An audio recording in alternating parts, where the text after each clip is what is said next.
At ayan, dahil natuyo na sa pangalawang piga ng gata, ilalagay na natin ang ating pure na gata, mga idol.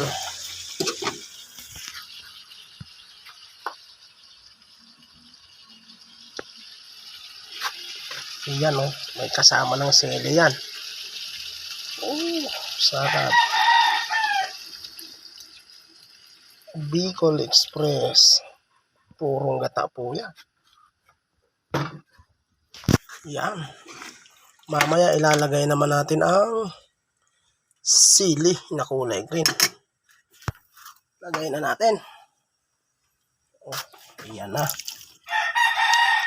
Ang sili na kulay green. Oh, sarap. Bicol Express ng mga Bisaya.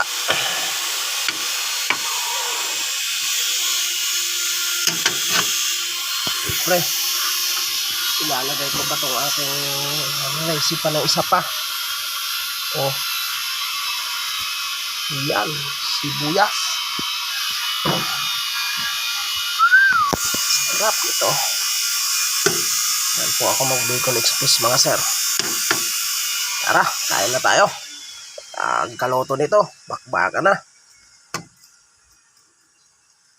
Siyempre, takpan muna natin.